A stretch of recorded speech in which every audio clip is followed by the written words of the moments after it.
Ties come in a variety of colors, patterns, and textures. And no matter your age or profession, ties provide you with an opportunity to stand out in the crowd. So whether you're dressing for work or a special occasion, a skillfully knotted tie will allow you to make a lasting impression. Oscar Wilde once said that a well-tied tie is the first serious step in life, and he was right. On more than one occasion, I have attended meetings where the speaker stepped up to the podium with a crooked tie, or worse yet, a carelessly knotted tie.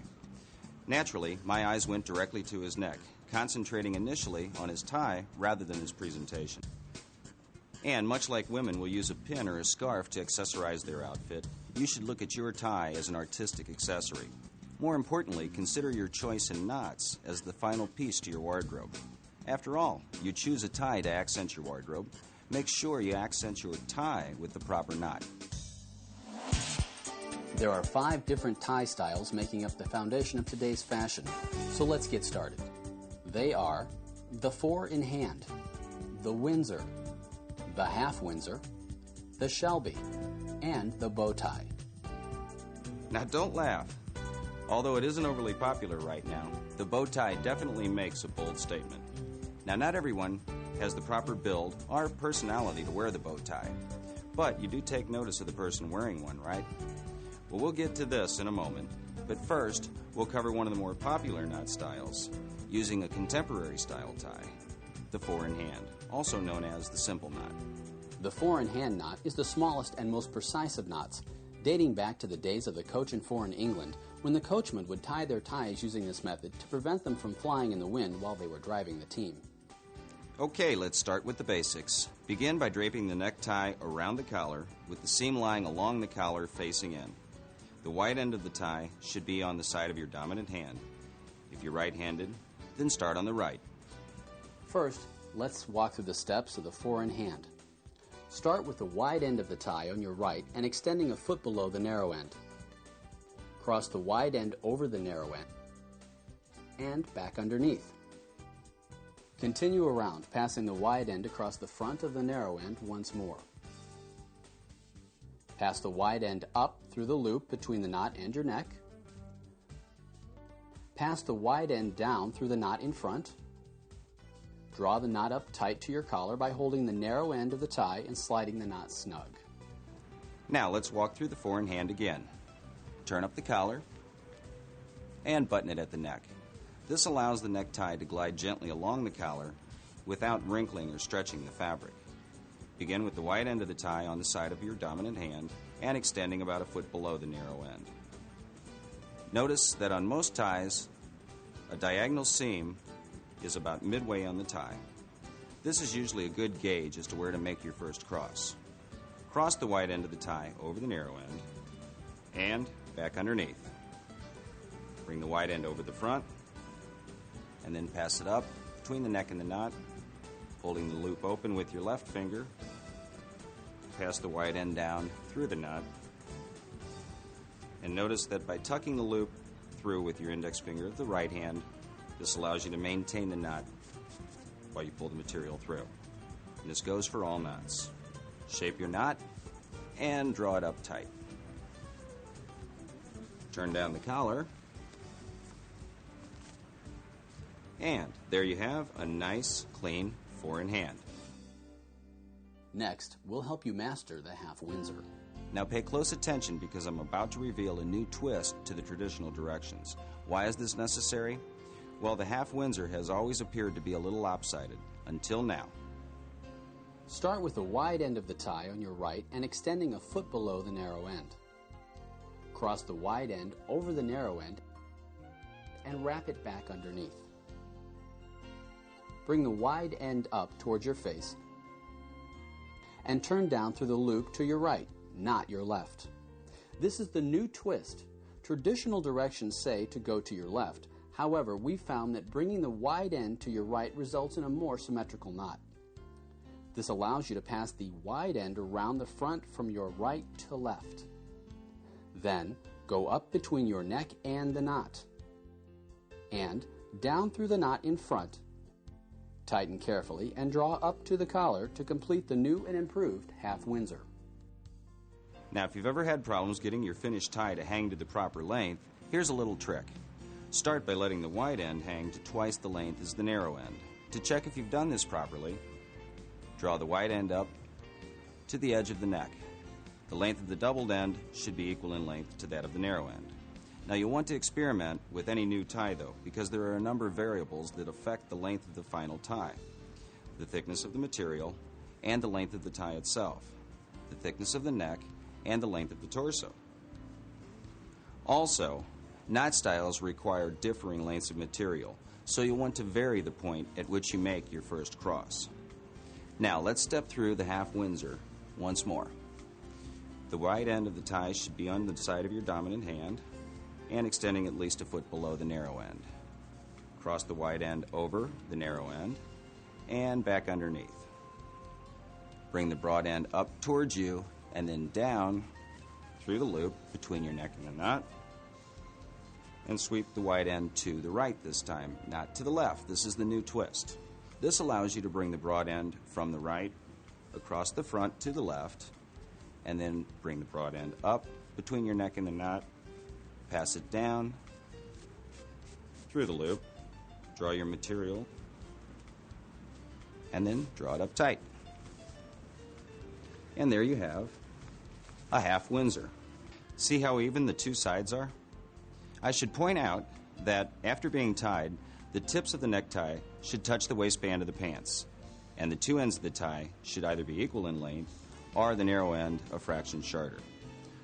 Remember, the inside of the wide end of the tie has a band into which the narrow end of the tie is tucked to hold it in place. The Windsor. If not done properly, this knot can come out looking very large, bulbous, and unsightly.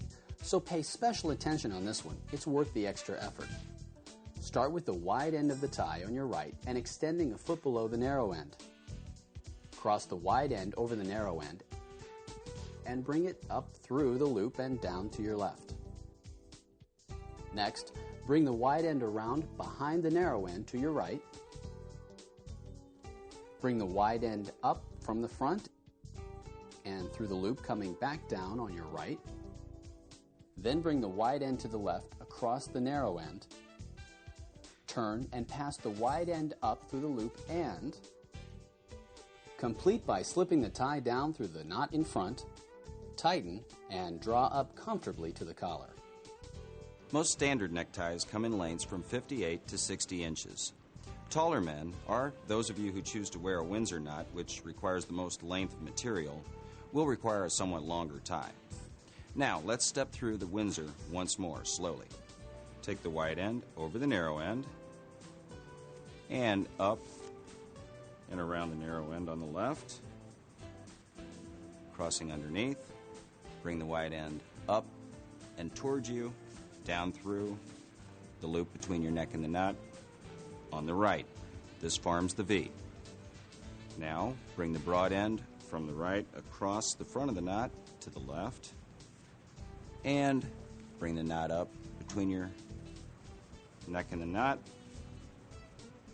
Tuck it down through the loop in the front of the knot,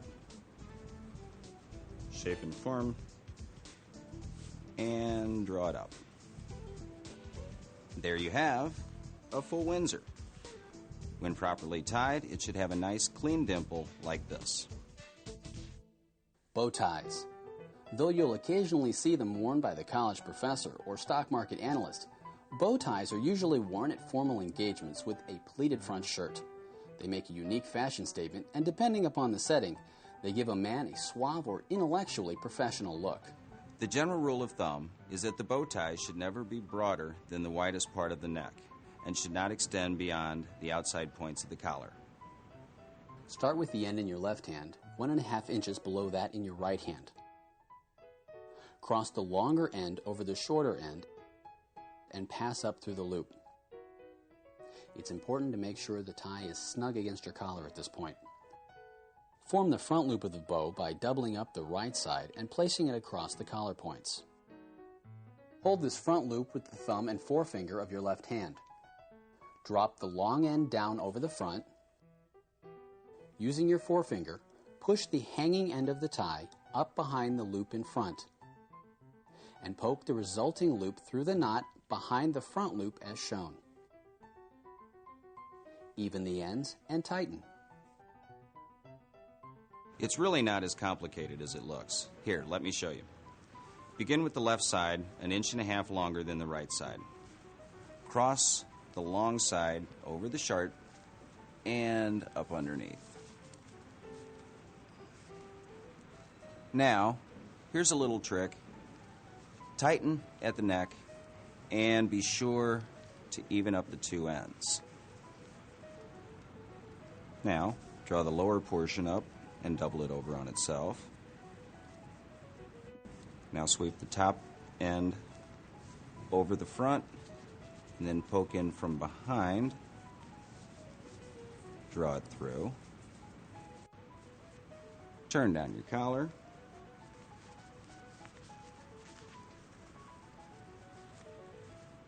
And there you have it. A classic statement for your next presentation or formal engagement. Now for our final demonstration, a new style that's finding wide popularity, the Shelby. Start with the tie inside out. Cross the wide end under the narrow end.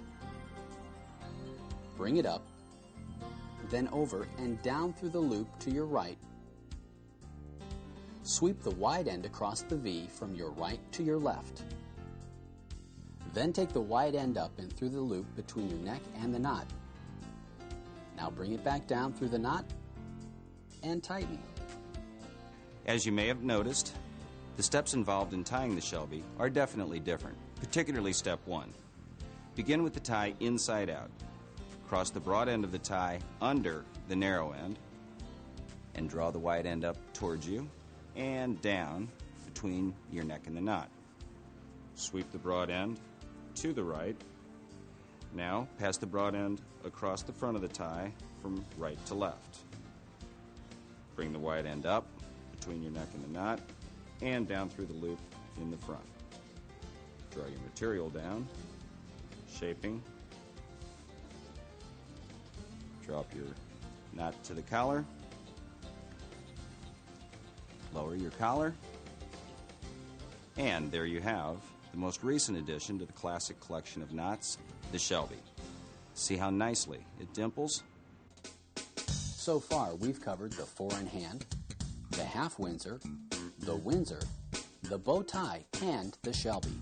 Now, every time you tie one of these knots, you'll inevitably need to remove the tie. So here's one final trick you may not be aware of, and this works with all the knots we've shown you with the exception of the bow tie. Simply grab the skinny portion above the knot and pull the material through. Then, if you've properly knotted the tie, pull the two ends apart and the knot should remove itself. Every day we're judged by how we present ourselves. The tie you select says a lot about you. It's an excellent way for you to express your imagination, artistic flair, and personality. Master just 2 or 3 of the special knots presented here, and you'll not only stand out as someone who takes pride in their appearance, but as someone who takes their career seriously as well. And if you're not a business professional, don't limit yourself to just tying these knots for weddings and graduations. In recent years, there has been a casual dress renaissance, which has brought about the newborn luxury jeans look. Jeans, together with a classic style jacket. And when accessorized with a tie, the result is perfect for those casual office Fridays, an evening out, or any other event that requires that in-between look, somewhere in between casual and dress. So, whether you wear a tie daily, or whether this is the first time you've ever tied a tie, we hope the information presented here will help you look your best. Until next time, thanks for watching Ties to Success.